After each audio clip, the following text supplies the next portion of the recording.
ইংরেজি শেখার এই ক্লাসে নতুন পুরনো যে সমস্ত ছাত্রছাত্রীরা রয়েছে সকলের প্রতি আমার আন্তরিক শুভকামনা। তো আমরা যেটা বলেছিলাম যে ইংরেজি যেমন এই যে ক্লাসটা নিচ্ছি এই ক্লাসটাতে দুটো পার্ট রাখবো প্রত্যেকটা সময়, সেটা আমি অলরেডি করে দেখিয়েছি। সেটা হচ্ছে কি যে একটা বই থেকে হাতে কলমে একদম থিওরি দিয়ে দিয়ে একেবারে ইংরেজি গ্রামারের গোড়া থেকে বুঝিয়ে বুঝিয়ে বুঝিয়ে বুঝিয়ে শেখানো। আর একটা ক্লাস বলেছিলাম যে সাধারণ ধারণা, এই যে আমাদের সাধারণ জীবনে চলাচলের ক্ষেত্রে গল্প করতে করতে যাতে ইংরেজি ধারণাটা পরিষ্কার হয়। তো আজকে সেই ক্লাসের আর একটা ক্লাস যে এই কদিন ধরে আমরা কি শিখলাম, এই যে কটা দিন কি কি শিখলাম না, একেবারে ইংরেজি লেটার শিখেছি, মানে অক্ষর কিভাবে হয়, প্রতিটি অক্ষরের উচ্চারণ কিরকম, ভাওয়েল শিখেছি, কনসোনেন্ট শিখেছি, অক্ষরের মধ্যে ভাগ, তেমনি এক একটা অক্ষর জুড়ে জুড়ে দুটো অক্ষর জুড়ে কিরকম উচ্চারণ হচ্ছে, তিনটে অক্ষর জুড়ে কিরকম হচ্ছে, চারটে অক্ষর জুড়ে কিরকম উচ্চারণ হচ্ছে, সেই উচ্চারণগুলো একেবারে বই থেকে ধরে ধরে মানে স্ক্রিন রেকর্ডিং দিয়ে সেগুলো শিখিয়েছি। তেমনি বোর্ডের মধ্যেও তোমার লিখে লিখে উদাহরণ দিয়ে কনসেপ্ট ক্লিয়ার করবার চেষ্টা করেছি। আজকের ক্লাসে যেটা যে কি কি শিখলাম, যে আগে এই যেমন ওয়ার্ড শিখলাম, লেটারের পরে ওয়ার্ড শিখলাম, মাঝখানে বাক্য তৈরির ব্যাপারে একটা ছোট ক্লাস, বাক্য তৈরি করতে শিখেছি। আচ্ছা, বাক্য তৈরিটাই কিন্তু মূল, এইটা আমি বারবার বলছি। বাক্য যদি আমি একবার তৈরি করে ফেলতে পারি, মানে আমরা যেভাবে কথা বলি এটা যদি একবার তৈরি করে ফেলতে পারি তাহলে তার কোনো ঝামেলাই থাকে না, তাহলে হয়েই গেল। এখন ওইটার মধ্যেই সবকিছু লুকিয়ে রয়েছে। কি লুকিয়ে রয়েছে? একটা বাক্যের কতগুলো অংশ, একটা বাক্যের কতগুলো অংশ, সেটা আমরা শিখলাম কি যে তাকে বললো parts of speech, noun, pronoun, adjective, verb, adverb, preposition, conjunction, interjection, এই সমস্তগুলো শিখলাম কি কি বলে। আচ্ছা, তার মধ্যে আবার ডিটেলে করলাম, নাউনটা প্রথমে ধরলাম, এবং নাউনের আবার কত রকমের ভাগ আছে সেটা একেবারে বোর্ডে গিয়ে বই থেকে ধরে ধরে প্রচুর উদাহরণ দিয়ে 4টে ক্লাস নিয়েছি। আমার এখানে বক্তব্য হচ্ছে সেই পিছনের ক্লাসগুলো প্রত্যেকে একটু দেখো, যারা এই পুরনো ছাত্র আছো, যারা নতুন ছাত্রছাত্রী এই ক্লাসটা দেখছো, তারা সাবস্ক্রাইব করো, করে পিছনের ক্লাস দেখো। কারণ একটা যে কোনো একটা কিছু পড়াশুনো মাঝখান থেকে হঠাৎ করে একটা ক্লাস করলে কিন্তু কন্টিনিউয়েশন থাকে না। আর আমার প্রত্যেকটা ক্লাস করি একটার সাথে আরেকটা মিল থাকে, ইন্টারলিঙ্ক থাকে, তো সেইগুলো দেখো। তাহলে আজকে আমি কি বলবো, যে এই যে জিনিসগুলো আমরা এতদিন শিখলাম তাতে মোদ্দা কথা কি শিখলাম, মোদ্দা কথা এইটা শিখলাম যে আমার উদ্দেশ্যটা কি। উদ্দেশ্য হচ্ছে আমি একটা বাক্য যাতে শুদ্ধভাবে লিখতে পারি, একটি বাক্য যাতে আমি শুদ্ধভাবে বলতে পারি। আচ্ছা, শুদ্ধভাবে কি সবসময় আমরা বলতে পারি? সবসময় আমরা শুদ্ধভাবে বলতে পারি না, কিন্তু কাজ চালিয়ে নিই, তার মধ্যে অনেক ত্রুটি থেকে যায়। সেক্ষেত্রে আমি থিওরিতে বই থেকে কি করছি, সেই অশুদ্ধ জায়গাগুলোকে যাতে গ্রামাটিক্যালি ঠিক হয় সরি, সেই জায়গাটা চেষ্টা করছি। তাহলে কি হচ্ছে, প্রথমে একটা ধারণা তৈরি হচ্ছে, কোনটার পরে কি বসবে, কিভাবে বাক্যটা তৈরি হয়, এটা একটা ধারণা হলো। এবার যখন বই এবং খাতায় সেটা করে দেখাচ্ছি তোমাদেরকে, তাহলে বুঝতে পারছো তার মধ্যে আরো কিরকম সূক্ষ্মাতি সূক্ষ্ম কি কি দিকগুলো রয়েছে। তো আমি যদি এইভাবে বলি যে বাক্যটাতে আমরা কি শিখেছিলাম, বাক্যটাতে এই শিখেছিলাম যে থাকবে একটি বাক্য,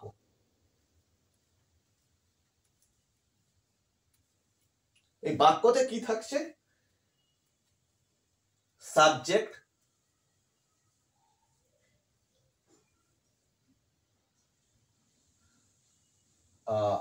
প্লাস ভার্ব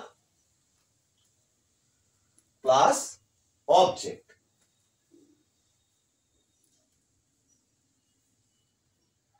এবং একটি বাক্যের আর একটা কি থাকে, সাবজেক্ট এবং প্রেডিকেট, যেটা আমাদের বাংলাতে বলা হয় উদ্দেশ্য এবং বিধেয়। তাহলে এই সাবজেক্ট ভার্ব অবজেক্টের এই যে ফর্মুলাটা, এই ফর্মুলাটা কিন্তু প্রত্যেককে মাথায় রাখতে হবে। এখানে কি, এটা হচ্ছে কর্তা, যে কাজ করে। এটা হচ্ছে কি, এটা হচ্ছে ক্রিয়া, মানে কাজটা, কাজ করা। আর এইটা কি, কর্তা যে কাজ করে, এটা হচ্ছে কর্ম। এই চেনার যে পদ্ধতিটা, সেই চেনার পদ্ধতিটাও কিন্তু আমি বলে দিয়েছিলাম যে কর্তাকে কর্ম দিয়ে প্রশ্ন করলে আমি ভার্ব পাবো, কর্তাকে ভার্ব দিয়ে প্রশ্ন করলে আমি অবজেক্ট পাবো। এরকম মানে কর্তা কি করে, একটা উদাহরণ দিয়ে, আমি বাড়ি যাই,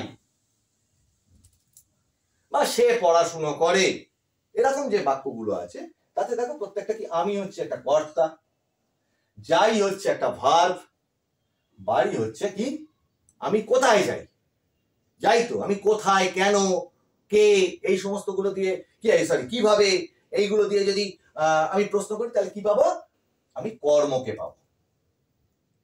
তাহলে এইভাবে চিনতে শিখিয়েছিলাম যে কোনটা তোমার কর্ম হবে, কোনটা হচ্ছে ক্রিয়া হবে, কোনটা কর্তা হবে।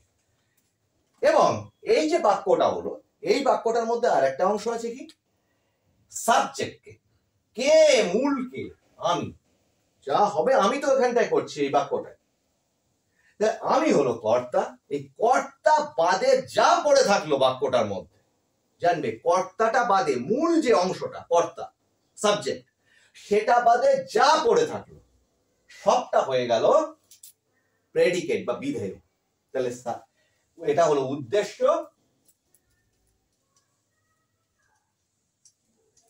আর এই যতটা পড়ে থাকলো এটা হচ্ছে বিধেয়। ইংরেজিতে এটাকে কি বলছে, এটাকে যদি ইংরেজিতে লিখি আই গো হোম,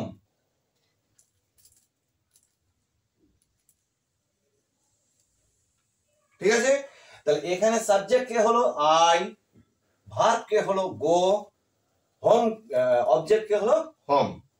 তাহলে এখানে যদি সাবজেক্ট আর প্রেডিকেট আমি বাঁচতে বসি, মানে উদ্দেশ্য বিধেয় ইংরেজিতে, তাহলে এই হয়ে গেল সাবজেক্ট, আর এ ব্যালেন্স যা পড়ে থাকবে বাক্যটাতে সবটাই প্রেডিকেট বা বিধেয়। আচ্ছা, এগুলো তো আমি শিখেছি। এর সঙ্গে যেটা শিখলাম সেটা হচ্ছে নাম্বার শিখেছি, সিঙ্গুলার প্লুরাল যেগুলো হয়,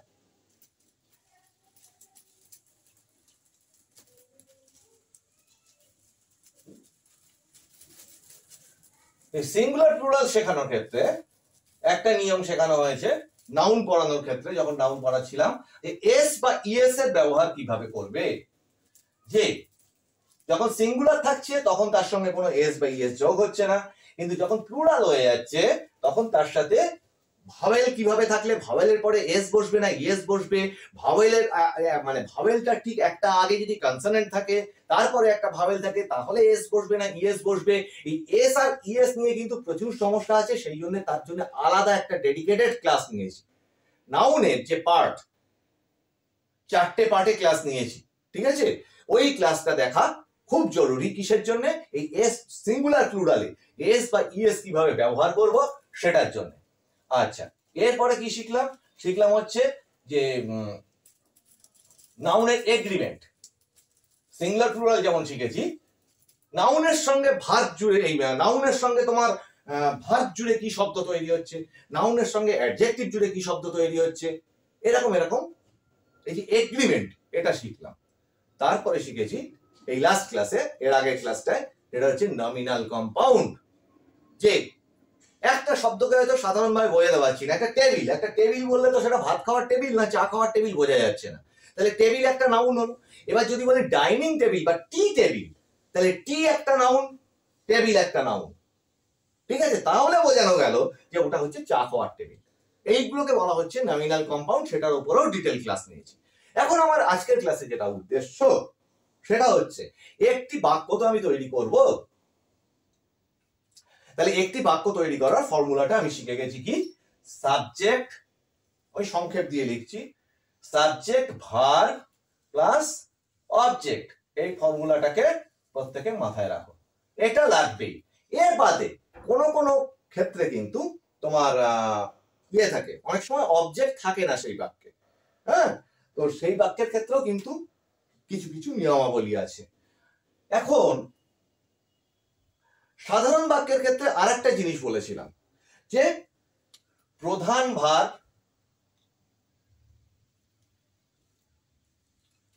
প্রধান আর অপ্রধান।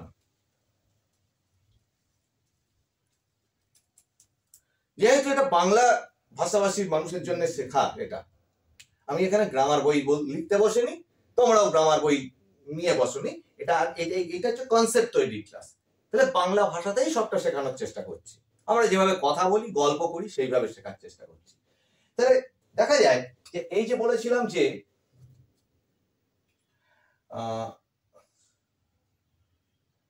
ধরা যাক লীলা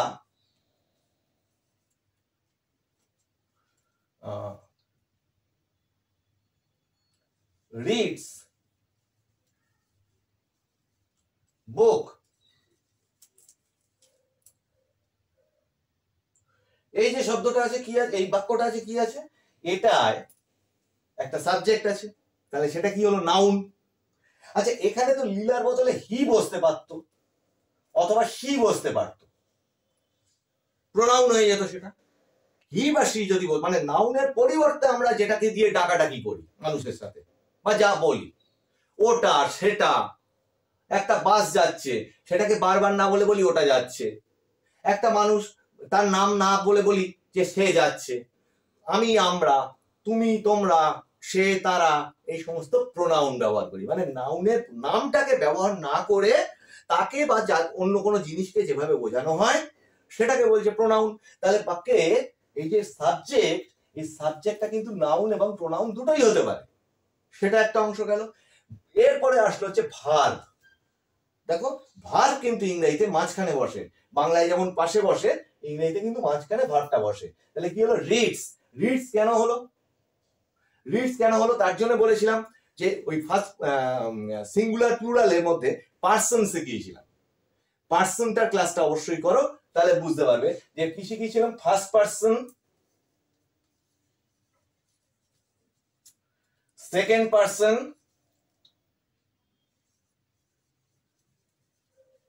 আর থার্ড পার্সন।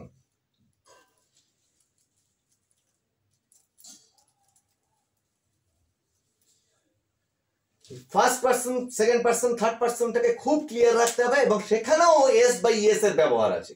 যেমন নাউনের ক্ষেত্রে বলেছি, সিঙ্গুলার প্লুরালের ক্ষেত্রে যেমন এস বা ইএস এর ব্যবহার আছে, একটি সিঙ্গুলার শব্দের সঙ্গে এস বা একটি সিঙ্গুলার ওয়ার্ডের সাথে এস বা ইএস যোগ করে দিলে সেটা কি হয়ে যায়, প্লুরাল হয়ে যায়, মানে একটি অথবা একের অধিক হয়ে যায়।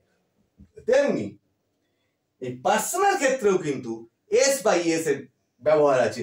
মাথায় রেখে দাও, আমরা নাউনের ক্ষেত্রে প্লুরাল করবার সময় যেভাবে এস বা ইএস এর ব্যবহারটা যে নিয়মে করেছি সেই ক্লাসটা অবশ্যই দেখো, খুব গুরুত্বপূর্ণ, বারবার বলছি এই কারণে, কারণ এই ক্লাসে যদি সেইগুলোকে একটা পরের ক্লাসে যদি আগের ক্লাসের সমস্ত জিনিস তোমাদেরকে বুঝিয়ে করাতে যাই তাহলে সেই ক্লাসটা অনেক বড় হয়ে যাবে। তাহলে আগের ক্লাসটা করা কিসের জন্য সেটাকে দেখে এই ক্লাসটায় এসো। তাহলে যেটা বলছিলাম যে নাউনের প্লুরালের ক্ষেত্রে যেমন এস বা ইএস এর ব্যবহার যে নিয়মে শেখানো হয়েছে, যে ভাওয়েলের পরে এস বসবে না ইএস বসবে, ভাওয়েলের আগে একটা কনসোনেন্ট থাকলে মানে শব্দটার শেষে যদি একটা ভাওয়েল থাকে সেখানে আমি এস বসাবো না ইএস বসাবো, অনেকগুলো ধরনের ভাওয়েলের ক্ষেত্রে অনেকগুলো ধরনের নিয়ম আছে।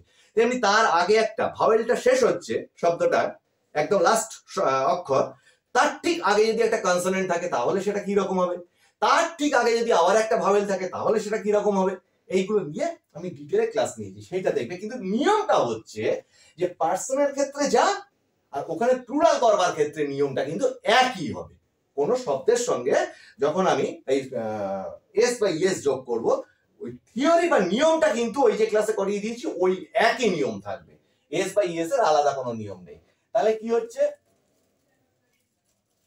এটা মুছে দিচ্ছি, এখানটায় দেখো, আমি, আমরা, আমি হচ্ছে সিঙ্গুলার, এটা একটা করে দেখিয়েছিলাম, আর একটু বড় করে তোমাদের করে দেখিয়ে দিই বোঝার সুবিধার জন্য, যারা ওই ক্লাসটা মিস করেছো তাদের জন্য সংক্ষেপে এটা দেখিয়ে দিচ্ছি, সেই ক্লাসটা অবশ্যই দেখো। আমি সিঙ্গুলার প্লুরালের উপরে, পার্সনের উপরে একটা ক্লাস নিয়েছি অলরেডি, এতে সংক্ষেপে একটা ধরে দিচ্ছি জিনিসটা।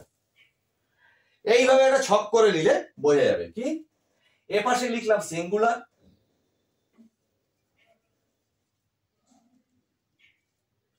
এ পাশে লিখলাম প্লুরাল। মানে এক বচন, একটি, আর এইগুলো হচ্ছে অনেকগুলি। তাহলে ফার্স্ট পার্সনের ক্ষেত্রে কি হচ্ছে, এখানে লিখলাম ফার্স্ট পার্সন। ফার্স্ট পার্সন কারা কারা, মানে এইভাবে ভাবো, আমরা একদম নিজের মনে করি যাদের, আমি আমাকে নিজের মনে করি। আর কাকে বলি, আমার পাশে যে রয়েছে আমরা, তাহলে কি হচ্ছে আমি একা, তাহলে হচ্ছে ফার্স্ট পার্সন আই, আমি। তার প্লুরাল কি আমরা, উই। তাহলে এই দুটো হয়ে গেল ফার্স্ট পার্সন। এরপরে কি সেকেন্ড পার্সন। সেকেন্ড পার্সনের ক্ষেত্রে কি হয়েছে, বারবার বলেছি, আমরা যেমন বাংলাতে বলি তুমি, আবার তার যে প্লুরালটা হচ্ছে সেটা কি হচ্ছে তোমরা। তুমি তোমরা হচ্ছে সেকেন্ড পার্সন। কিন্তু ইংরেজিতে ওই তোমরাটা কিন্তু আলাদা করে বোঝানো যায় না, ইংরেজিতে দুটোই ইউ হিসেবে ব্যবহার করা হয়, বলা। তাহলে এখানে কি হচ্ছে, এটাও ইউ, এটাও ইউ, প্লুরালটাও ইউ গেল। আর থার্ড পার্সনকে, থার্ড পার্সনের এই যে অংশটা, এইখানটা চৌকো করে দিচ্ছি, থার্ড পার্সনের এই চৌকো অংশটাতে কিন্তু ধরো আমি বললাম সে, রাম, শ্যাম, রহিম, যে হোক, একটি বাস, একটি হচ্ছে তোমার যেগুলো, কিন্তু একটি কেন না সিঙ্গুলার, সিঙ্গুলার থার্ড পার্সন কিন্তু সিঙ্গুলার, এইটা মাথায় রাখো, থার্ড পার্সন কিন্তু সিঙ্গুলার। তাহলে থার্ড পার্সন সিঙ্গুলারের ক্ষেত্রে একটা বাস হতে পারে, একটা আলমারি হতে পারে, একটা টেবিল হতে পারে, একটা পেন হতে পারে, যা খুশি হতে পারে। সিঙ্গুলার অথবা প্লুরালে যা খুশি হতে পারে, কিন্তু একটি, সেটা দুনিয়াতে যা আছে, যার সম্বন্ধে কিছু নাম বোঝানো হবে তাই হতে পারে, নাউন হতে পারে, প্রোনাউন হতে পারে, যা খুশি হতে পারে। ঠিক আছে, তাহলে সেটা কিন্তু একটা হতে হবে। সে এই আমি, আমরা, তুমি, তোমরা বাদে যদি কোনো একটি জিনিসকে বোঝানো হয়, তাহলে সেটা হচ্ছে থার্ড পার্সন। আমি ধরো এখানে লিখলাম হি, হি মানে একটা সে। এই হিটা আর আবার জেন্ডার আছে, আমি জেন্ডারটা অল্প করে পড়িয়েছি, সামনের কয়েকটা ক্লাসে আরেকবার বোঝাবো সেটা। জেন্ডার মানে কি লিঙ্গ, পুংলিঙ্গ, স্ত্রীলিঙ্গ, পুরুষ, স্ত্রী, এরকম আছে। এরকম যেমন মানুষদের মধ্যে আছে, সমস্ত প্রজাতির মধ্যে আছে। তাহলে মহিলার ক্ষেত্রে এখানে কি বসবে, সি বসবে। এ বাদে কি বলেছি, এই হি সি বাদে কিন্তু এখানে একটা বাস হতে পারে, এখানে একটা পেন হতে পারে, কিন্তু একটা হতে হবে। এইটা যখন প্লুরাল হয়ে যাচ্ছে, এখানে দাগটা দিয়ে দিই, এটা যখন প্লুরাল হয়ে যাচ্ছে তখন কি হচ্ছে, ওই প্লুরালটা এখানে হি এর প্লুরাল কি মানে সে, সেটা যখন প্লুরাল হয়ে যাচ্ছে তখন কি হচ্ছে, তখন সে হয়ে যাচ্ছে তারা। তাহলে তারার আবার কিন্তু তোমার জেন্ডার চেঞ্জ করতে হবে না, সেখানে দে হিসেবে লিখলেই চলবে, তারা। আচ্ছা, বাস যদি হয় তখন প্লুরালে কি বলবো, বাসেস। ওই যে বলেছি সিঙ্গুলার আর প্লুরালের ক্লাসটা দেখো, তখন ওইটা হয়ে যাবে বাসেস। পেন যদি হয় তখন প্লুরালে দের জায়গায় কি পড়ে যাবে, পেন্স। ঠিক আছে, এখানে লিখেই দিই, তোমাদের বোঝার সুবিধা জানে, বাসেস, পেন্স। এই যে অংশটা খেয়াল করো, এটা ক্লাস আমি করিয়েছিলাম। এখানে খেয়াল করো ই দিয়ে শেষ হয়েছে, বাসেস। এই যে বাসটা আছে, সরি কোথায় গেল, এই যে বাসটা আছে, এখানে এস আছে, এর সঙ্গে ইএস যোগ হলো। আচ্ছা, এখানে দেখো পেন, এখানে এন আছে, এখানে কিন্তু এস যোগ হলো। এই যে টোটাল যে নিয়মগুলো, কেন এস যোগ হচ্ছে, কেন ইএস যোগ হচ্ছে, এখানে তো ডিটেল করে সেটা বলা সম্ভব না, সেটার জন্য আমি ক্লাস নিয়েছি। আচ্ছা, এইটা যদি জেনে গেলে তোমরা সিঙ্গুলার আর প্লুরালের জায়গাটা, এবার দেখো ভার্বের ক্ষেত্রে সাধারণ বাক্যে একদম বর্তমান কালে, কাল ক প্রকার হালকা করে বলে দিই, কাল 3 প্রকার। সময়, এই যে সময় আমরা যে কথা বলি সেটা কি করি, বলে না স্থান, কাল, পাত্র। স্থান, কাল, পাত্র অনুযায়ী আমরা কথা বলি। তাহলে কালটা কি, কালটা হচ্ছে একটা সময়। আমরা কি এইভাবে কথা বলি, আমি ভাত খাই, আচ্ছা এখন ভাত খাই, সকালে খাওয়া হয়ে গেছে সেটাও কি আমি বলবো যে আমি ভাত খাই? আচ্ছা, রাত্রিরে ভাত খাবো সেটাও কি আমি বলবো আমি ভাত খাই? না, সেভাবে বলি না। আমি কি বলি, আমি এখন ভাত খাচ্ছি,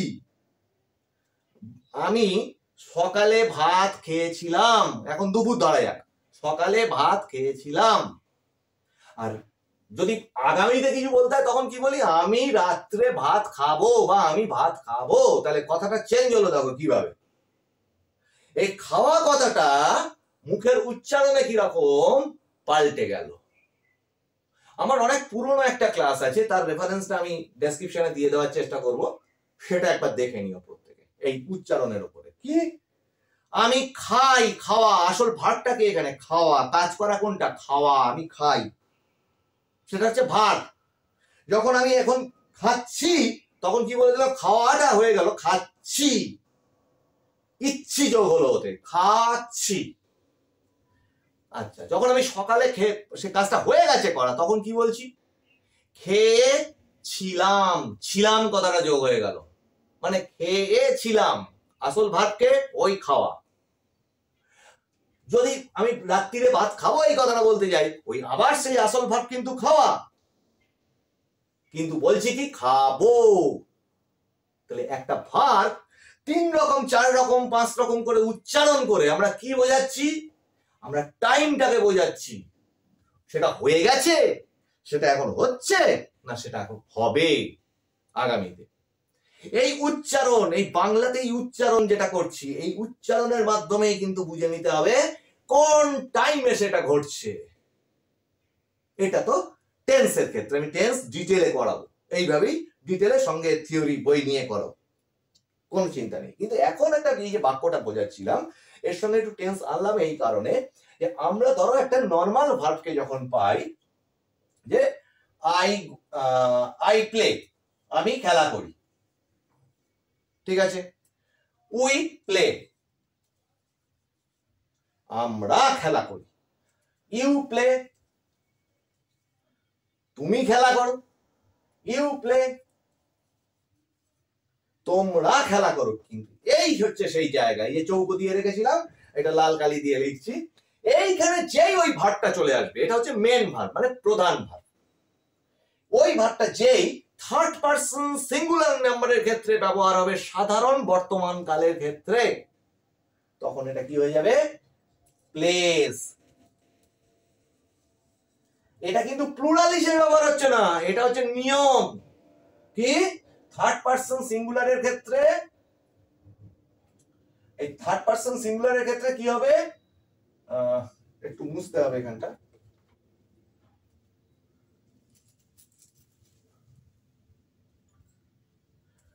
থার্ড পারসন সিঙ্গুলার এর ক্ষেত্রে কি হয়ে যাবে, ভার্বের সাথে, মানে সাবজেক্ট যেভাবে থাকলো সেটা নাউন প্রোনাউন যেটা খুশি হতে পারে, একটা হতে হবে, সেটা যে কোনো একটা হতে হবে, একটা পেন, একটা বাস, একটা মাছ, একটা লরি, একটা এরোপ্লেন, যা খুশি হতে পারে। সেখানে কি হবে, সাবজেক্ট সঙ্গে ভার্ব, এই ভার্বের সঙ্গে কি বসবে, এস বা ইএস, সেটা ভার্বের উচ্চারণটা বা শব্দটা যেরকম তার উপর নির্ভর করবে। তারপরে গিয়ে বসে যাবে অবজেক্ট। আচ্ছা, এখানে তো আমি কোনো অবজেক্ট দিয়েছি, দেখো তো, আই প্লে, আমি খেলা করি, এর কোনো, এটা সাবজেক্ট আছে একটা, এখানে একটা সাবজেক্ট আছে আর এখানে একটা ভার্ব আছে, অবজেক্টটা কোথায়, অবজেক্ট নেই, বলেছিলাম না, অবজেক্ট ছাড়াও অনেক সময় বাক্য হতে পারে। এবার যদি আমি এখানে অবজেক্ট যোগ করি, যে আই প্লে ফুটবল, ওই বলেছিলাম আমি কি খেলা করি, ভার্বকে প্রশ্ন করছি, আমি কি খেলা করি, কি দিয়ে প্রশ্ন করছি, কি, কাকে, এই ধরনের প্রশ্ন করছি, আমি ফুটবল খেলা করি, তাহলে ওই ফুটবল হলো গিয়ে অবজেক্ট। তেমনি এটাকে যদি প্লে ভার্ব না দিয়ে এইভাবে ব্যবহার করা হতো, আমি একটু মুছে গানটা দেখাচ্ছি তোমাদের, এটাকে আমি প্লে ভার্বটা ধরো ব্যবহার করলাম না, প্লে ভার্বটা না ব্যবহার করে আমি এখানে লিখলাম আই গো, গো ভার্ব ব্যবহার করলাম, যাওয়া, গো, আচ্ছা কোথায় যাই, সেই বললাম, কোথায়, কাকে, কিভাবে, এই সমস্ত দিয়ে প্রশ্ন করলে আমি অবজেক্টে পাবো। কোথায় যাই, টু স্কুল, এখানটা ইচ্ছে করে লিখলাম এটা তোমাদের দেখানোর সুবিধার জন্য, এই যে টু স্কুল, তাহলে এখানে অবজেক্ট কে স্কুল, আর এই যে টুটা বসলো, আমি কি শিখিয়েছিলাম ভার্ব স্পিচে, যে কোনো শব্দের আগে, প্রোনাউন নাউন এই সমস্ত শব্দের আগে আগে যে বসছে, প্রি মানে আগে, আগে যে বসছে সে হচ্ছে প্রিপজিশন। সে কি করছে? দিক, স্থান, অবস্থা এইগুলোকে নির্দেশ করে দিচ্ছে। তাহলে এখানে টু কি হচ্ছে? এখানে আমি যাই, কোথায় যাই, কোন দিকে মানে কোন জায়গাটায় যাই, স্থানটা নির্দেশ করছে কি দিয়ে? টু দিয়ে। তাহলে এখানে হলো টু হলো প্রিপজিশন। তা আমি এই জন্য এটা বললাম যে দেখো এখানে প্লুরাল নিয়ে আমি আলাদা একটা থিওরি ক্লাস নেব, এখানে আমি প্রিপজিশন, কনজাংশন এগুলো নিয়ে তো আমি আলাদা আলাদা ক্লাস নেব। কিন্তু এই অংশটা করা থাকলে কি হবে? ওই ক্লাসগুলো তোমাদের করতে ভালো লাগবে, সুবিধা হবে। প্রিপজিশন তো তুমি যদি এখানটা বসাতে শেখো টু, এটা বুঝতে পারলে যে হ্যাঁ ওখানটা প্রিপজিশন বসালে আমি দিকটা নির্দেশ করতে পারলাম। আজকে এই কনসেপ্টটা দিচ্ছি যে একটা বাক্যের মধ্যে থাকেটা কি, কিভাবে থাকে। আচ্ছা এইটা হয়ে গেল পুরো বাক্যটা। কিন্তু সেটাই যদি আমি এই থার্ড পারসন সিঙ্গুলারের নাম্বার, আচ্ছা আই গো টু স্কুল, তাহলে প্লুরালের ক্ষেত্রে কি হবে? We go to school. Second পারসনের ক্ষেত্রে কি হবে? You go to school. Second পারসনে আমার প্লুরালের ক্ষেত্রে কি হবে? সেটাও তোমরা যাও, তোমরা স্কুলে যাও, ইউ গো টু স্কুল। কিন্তু থার্ড পারসন সিঙ্গুলার নাম্বারের ক্ষেত্রে ঠিক আছে, যে লীলা স্কুলে যায়, সেটা কি করে হবে? লীলা এই যে ভার্বটা আছে সেখানে কি হবে? এস বা ইএস যোগ হয়ে যাবে। লীলা গোস টু স্কুল। আবার তারা স্কুলে যায়, দে গো টু স্কুল। তাহলে এই সিঙ্গুলার প্লুরালের ধারণাটা ক্লিয়ার করবার জন্য কিন্তু এই এতটা অংশ হালকা করে টেন্সটা তোমাদেরকে বুঝিয়ে রাখলাম, এবং এটার থেকে দেখতে পেলে এই জন্যই লিখলাম যে দেখো প্রিপজিশন, কনজাংশন এই সমস্ত গুলো কিন্তু লাগে বাক্য তৈরি করতে, কিন্তু বাক্য তৈরি করতে প্রধান জিনিস যেটা লাগে সেটা হচ্ছে নাউন, প্রোনাউন, ভার্ব। তুমি বলতেই পারো যে কোনো জিনিসের, একটি মানুষ ভালো, একটি মানুষ খারাপ, আকাশের রং নীল, বাস বা কি বলবো মানে যে কোনো কিছু অ্যাডজেক্টিভ তার আগে একটা যোগ করতে পারো যে কোনো জিনিসের আগে। তাহলে অ্যাডজেক্টিভ আমি শিখবো, কিন্তু আসল বাক্যটা বলতে, বাক্যটা তৈরি যে ফর্মুলাটা দিয়ে তৈরি হচ্ছে, সেই তৈরিটার ক্ষেত্রে কি হচ্ছে? এই নিয়মটাকে মেনে চলতে হবে। তাহলে বাক্য গঠনের এই নিয়মগুলো যে ক্লাসগুলো করালাম তার সঙ্গে এই একটা সাধারণ ধারণা তোমাদেরকে দেওয়ার চেষ্টা করলাম। কিন্তু কেন করলাম আমি বলেছিলাম ক্লাসের শেষ অবধি দেখবে ক্লাসটা, তবে জিনিসগুলো ক্লিয়ার হবে। তাহলে আমি তো একটা বাক্য তৈরি করতে পারলাম। এবার কোথায় কি বাক্য তৈরি করতে পারলাম? একটা সাধারণ বাক্য, স্টেটমেন্ট। এবার জানতে হবে বাক্য ক রকমের, বাক্য ক প্রকারের। এটা তারা সাধারণ বাক্য শিখে নিয়েছি।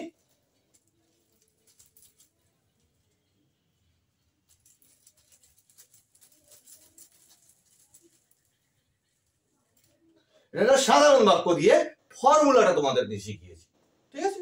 এই ফর্মুলার উপর ভিত্তি করে, এই ফর্মুলা একই থাকবে, এর উপর ভিত্তি করে আমরা দেখো সাধারণ জীবনে কিভাবে কথা বলি। লীলা স্কুলে যায়, আচ্ছা হলো, এটা একটা সাধারণ বাক্য। আচ্ছা এরপরে বলি, আচ্ছা লীলা কোথায় যায়, তাহলে এটা কি হলো? এটা একটা প্রশ্ন করলাম, ঠিক আছে? এই যে সাধারণ বাক্য বললাম লীলা স্কুলে যায়, এটাকে বলছে সাধারণ বাক্য। বাক্য ক প্রকারের সেটা দেখাচ্ছি। সাধারণ বাক্য, অ্যাসার্টিভ সেন্টেন্স, একে বলছে অ্যাসার্টিভ সেন্টেন্স বা সিম্পল সেন্টেন্স, এটাও বলতে পারো। আচ্ছা এরপরে হচ্ছে প্রশ্নবোধক বাক্য।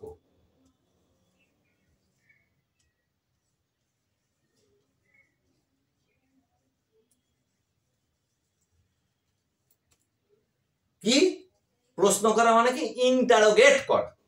ইন্টারোগেট করা মানে প্রশ্ন করা, জিজ্ঞাসার চিহ্ন থাকে যাতে, ঠিক আছে? যাতে জিজ্ঞাসার চিহ্ন থাকে যে বাক্যগুলোতে, সেইটা হচ্ছে প্রশ্নবোধক বাক্য। তাহলে এই বাক্য আমরা হরদম সারাদিনে মানুষের সঙ্গে কথা বলি, তাহলে সেইটার নাম হচ্ছে কি ইন্টারোগেটিভ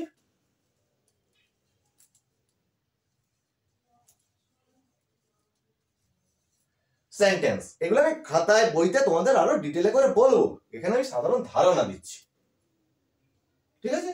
লেখা বুঝতে অসুবিধা হলে একটু জুম করে নিয়ে দেখো। আচ্ছা, এরপরে কি হচ্ছে, এছাড়াও তো আমরা অনেক কাজ করি। একটু আমায় জল দেবে, এই দরজাটা বন্ধ করে দে, এই ক্লাসে ভালো করে বসো, এই সমস্ত গুলো বলি। এগুলো কি অনুরোধ করা, অর্ডার করা, এইগুলো হয়। তো একে বলছে আদেশ, আদেশ করা বা অনুজ্ঞা বা অনুরোধ করা। আদেশ অনুরোধ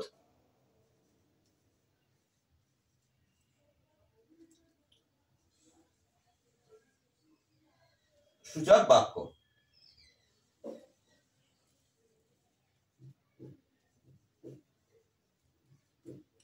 আদেশ বা অনুরোধ সূচক বাক্য, সেটা কি বলছে? ইম্পারেটিভ, ইম্পারেটিভ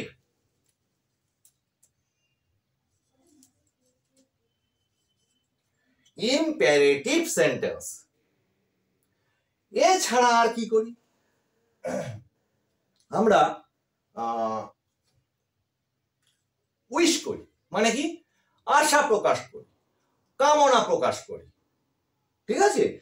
আশীর্বাদ করি তোমার ভালো হোক, ঈশ্বর তোমার মঙ্গল করুক, এই ধরনের উইশ করি। একে বলছে অপটেটিভ, অপটেটিভ সেন্টেন্স।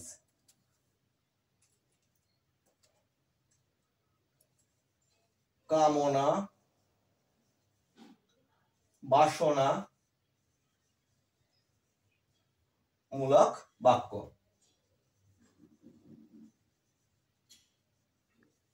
এই ধরনের, এটাকে কি বলছে? অপটেটিভ।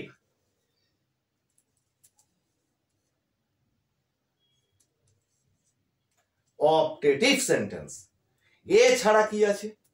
এ বাদে আরো একটা কাজ করি আমরা কথা বলতে গেলে। হায় হায়, হুররে, ম্যাচ জিতে গেছি, আহ দারুণ রেজাল্ট হয়েছে, আহ দারুণ রেজাল্ট হয়েছে, এই যে আহ হুররে, হায় হায়, এই ব্যাপারগুলো প্রকাশ করি। এইগুলোকে বলা হচ্ছে মানে আবেগ উচ্ছ্বাস প্রকাশ করি, আবেগ বা উচ্ছ্বাস প্রকাশ করি। একে বলছে এক্সক্লেমেটরি সেন্টেন্স। আবেগ বা উচ্ছ্বাস,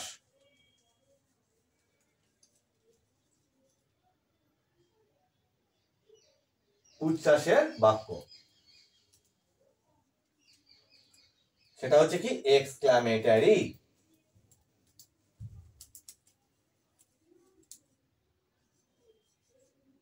এটা হচ্ছে এক্সক্লেমেটরি সেন্টেন্স। কোনো চাপ নেই, এগুলো ডিটেলে বই দিয়ে, স্ক্রিন রেকর্ডিং দিয়ে, লিখে সবভাবে আবার বোঝাবো। আমি এইখানে এই জন্য বললাম যে বাক্যের এই অংশগুলোকে তোমাদের জেনে রাখাটা দরকার। আজকে এই অংশগুলো আমরা সারাক্ষণ, এটুকু জানো যে আমরা সারাক্ষণ যা কথাবার্তা বলি, ইংরেজিতেও এরকম কথাবার্তা হয়।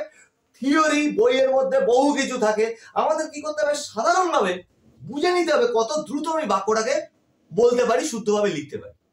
আমি সেই শর্টকাট বলবো না, সেই ধারণার জায়গাটা বলবো, সেই ধারণার জায়গাটা তৈরি করার চেষ্টা করছি। তাহলে এটা মুছে দিচ্ছি। বাক্য কত প্রকার তোমরা শিখলে। আমি কিন্তু বারবার বলি ক্লাসটাতে একটা খাতা আর পেন নিয়ে অবশ্যই বসবে, নাহলে এগুলোকে নোট করে নিতে সুবিধা হবে। আর অ্যাট দি সেম টাইম পাশে তোমাদের এইগুলো যেগুলো করিয়ে দেবো, তোমাদের বাড়িতে যেগুলো গ্রামার বই আছে, সেই গ্রামার বইগুলো থেকে তোমরা এইগুলোকে যখন পড়বে, যেভাবে পড়িয়ে দেবো, তখন কিন্তু তোমাদের একদম জলের মতো পরিষ্কার হয়ে যাবে। তাহলে যে জিনিসটা যদি বুঝে যাও, তখন সেই জিনিসটার উপর আনন্দ পাবে। তাহলে গেল বাক্যের এতগুলো অংশ। এতগুলো অংশ নিয়ে আমি করব কি? আমি এবার যেটা করব, বাক্যটাকে এবার গঠন করব। তা বাক্য তো ছোট ছোট বাক্য কিছু কিছু গঠন করলাম, এবার ডিটেলে বাক্যকে আমি যদি গঠন করি, আমি বুঝলাম যে নাউন প্রোনাউন এগুলো লাগেটাকে, তাহলে প্রোনাউন টোনাউন গুলো আমি শিখেছি।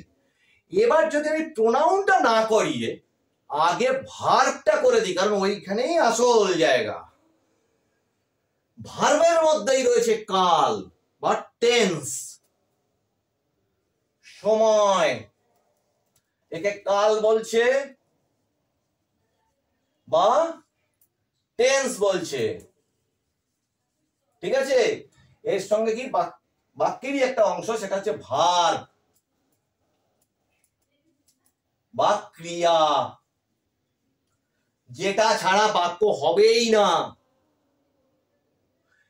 এবার দেখো, এই যে ভার্ব, একদম প্রথমে বলেছিলাম প্রধান ভার্ব কিছু থাকে যারা কাজ করাটা বুঝিয়ে দেয়, ডাইরেক্ট বুঝিয়েই দেয়, তাকে ওই শব্দটা উচ্চারণ করা মানেই হচ্ছে কিছু একটা কাজ করা বলছে। স্বপ্ন দেখা, ড্রিম, বোঝা যাচ্ছে কাজ করা। খেলা, প্লে, মানে বুঝতেই পারছো শব্দটাই একটা ভার্ব, ওটা তো নাউন না, প্রোনাউন না। তাহলে এইটা যদি হয়,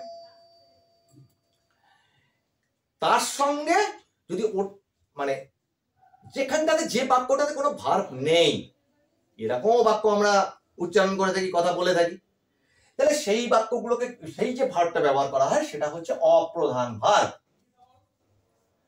অপ্রধান ভার্ব, অপ্রধান ভার্বটা কখন লাগে? দেখো ছোট্ট উদাহরণ দিয়ে আজকে ক্লাসটার লাস্ট অংশটা এসে গেছি প্রায়।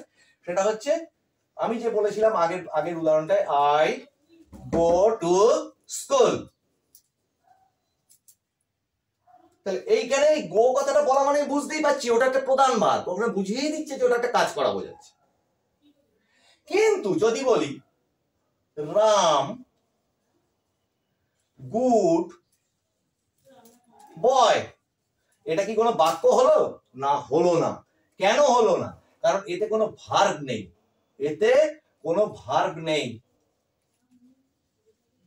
এতে যেহেতু কোনো ভার্ব নেই, তাই এটা কোনো বাক্য হলো না। তাহলে এখানে রাম ভালো ছেলে, খুব ভালো কথা, বাংলায় বলে থাকি। ইংরেজিতে এখানে ভাবতে হবে রাম হয় একটি ভালো ছেলে। হয় কথাটা একটা ভার্ব, হওয়া, হওয়া একটা ভার্ব। এই যে ধার নিতে হবে সেটা কি?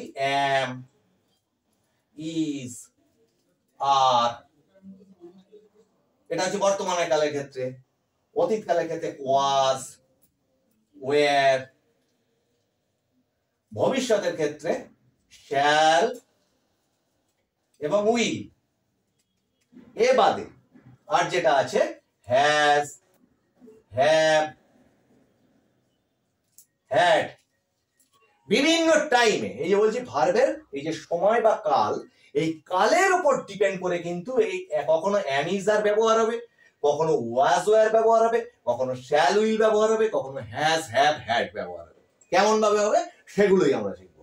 সেটা হচ্ছে এই যে আই গো টু স্কুল বলে দিয়েছি, এটা দেখো আমি বাড়ি যাই, এটা একটা সাধারণ, আমি এখন যেন ঘটছে ব্যাপারটা, এটা বর্তমান কাল। তো রাম ভালো ছেলে, এই কথাটা যদি বলি, এখানে যদি ভার্ব নেই, তখন আমাকে কি করতে হবে? বুঝে নিতে হবে রাম কে। রাম একটা থার্ড পারসন সিঙ্গুলার নাম্বার, তখন আমি ব্যবহার করব ইজ। আমি, আমরা, তুমি, তোমার, তোমরা ক্ষেত্রে কি ব্যবহার করব? আমার ক্ষেত্রে ব্যবহার করব am, তুমি তোমরা ক্ষেত্রে ব্যবহার করব আর, দের ক্ষেত্রে ব্যবহার করব আর শুধুমাত্র থার্ড পারসন সিঙ্গুলার ক্ষেত্রে কি ব্যবহার করব? Is a good boy. Ram হলো একটি ভালো ছেলে। তাহলে আমার কিন্তু এই বাক্যটা এবার রাইট হলো। যেহেতু এখানে কোনো ভার্ব ছিল না, তাই আমি এইখান থেকে এই ভার্ব নিয়ে আমি এখানে ধার নিলাম। এই যে ভার্ব, একে বলছে অক্সিলিয়ারি ভার্ব। অক্সিলিয়ারি ভার্ব বা সাহায্যকারী ক্রিয়াপদ। তো আজকের ক্লাসে তোমাদেরকে এই পর্যন্ত করালাম। এইটাকে আমি ডিটেলে করাবো, এবার ভার্বের উপরে ডিটেল একটা ক্লাস করাবো। কারণ আমি এই জন্যই এই ক্লাসটা করাচ্ছি যে আমি আগে প্রোনাউন ধরছি না, আমার নাউন হয়ে গেছে, প্রোনাউনের উপর ধারণা দিয়ে দিয়েছি, ডিটেলটা দিইনি। তাহলে নাউন এবং প্রোনাউন এই দুটো যদি পেয়ে গেলাম, মানে আমি একটা বাক্যের সাবজেক্টকে পেয়ে গেলাম, অবজেক্টকে পেয়ে গেলাম, এই সমস্তগুলো পেয়ে গেলাম, সঙ্গে মাঝখানে আমার বাক্যটা তৈরি করবার ক্ষেত্রে এখনো যে অসুবিধাটা পড়ে আছে সেটার নাম হচ্ছে ভার্ব। তাহলে এই ভার্বটাকে যদি আমি জেনে নিই, সময়, কোন সময় সেই ভার্বটা কিভাবে খেলা করছে সেটা যদি আমি জেনে নিই, তাহলে একটা বাক্যকে এবার আমি লিখতে পারবো, বুঝতে পারবো। ওটার পরে তো আমি কি বলে প্রোনাউন, নানান রকমের অ্যাডজেক্টিভ, এই সমস্ত তো আমি শিখতেই পারবো। এন্ড বাট এই সমস্ত তো আমরা শিখতেই পারবো, যে কনজাংশন, ইন্টারজেকশন, এগুলো তো আমি শিখতেই পারবো। কিন্তু মেন বাক্যটা তৈরি করার ক্ষেত্রে আমার একটা অংশ অসম্পূর্ণ ছিল। কোনটা?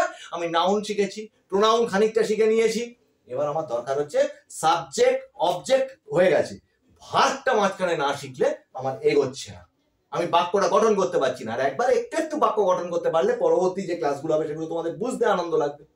কাজেই আমি এর পরের ক্লাসটা যেটা করবো সেটা ভার্বের উপরে, ডিটেল ভার্বের উপরে ক্লাস। তার আগে আমি একটা ভার্বের কনসেপ্টের ক্লাসও করানোর চেষ্টা করবো। তো চলো, আমি রবি রায় চৌধুরী এতক্ষণ তোমাদের সঙ্গে ছিলাম, ক্লাসে যতটা পারলাম শেখানোর চেষ্টা করলাম। তোমরা তোমাদের অসুবিধাগুলো আমাকে কমেন্ট করে জানাবে। যারা নতুন ক্লাসে এসেছো, আমি বারবার বলি যে এই ক্লাসটা তাদের দেখার জন্য যাদেরকেও পড়া দেখিয়ে দেওয়ার নেই, তো তাদের জন্য একটু শেয়ার করো, নিজেরা সাবস্ক্রাইব করো, আর ও সমস্ত পারো তোমরা লাইক ট্যাগ এই সমস্ত যদি মনে হয় করো। এখন ব্যাপার হচ্ছে যে এই ক্লাসে তোমরা কি বুঝতে পারলে কি বুঝতে পারলে না, কোনো সমস্যা থাকলো সেটা আমাকে কমেন্টে জানিও। সবাই ভালো করে পড়াশোনা করো। এই ক্লাসটা সব বয়সের মানুষের দেখার জন্য, বারবার করে বলছি, তো সবাই দেখো, কোনো সংকোচ নেই, বাড়ির যে কোনো বয়সের যে কোনো মানুষ এটা শিখতে পারো। আর ক্লাসের পড়া ভালো করে করো, প্রত্যেকে উঠে পড়ে লেগে ভালো করে মন দিয়ে পড়ো। তার জন্য আমার অনেক ক্লাস করা আছে, এক্সামের উপরে, এক্সাম টিপসের উপরে, স্ট্র্যাটেজির উপরে, মানে এক্সাম হলের ব্যাপারে, খাতার ব্যাপারে প্রচুর ক্লাস করা আছে, মেন্টাল প্রিপারেশনের ব্যাপারে নানান রকম টিপস ট্রিক্স, এই সমস্ত ক্লাসগুলো আমার করা আছে, লেকচার দেওয়া আছে, সেইগুলো তোমরা দেখার চেষ্টা করো। দেখা হচ্ছে আবার সামনের ক্লাসে।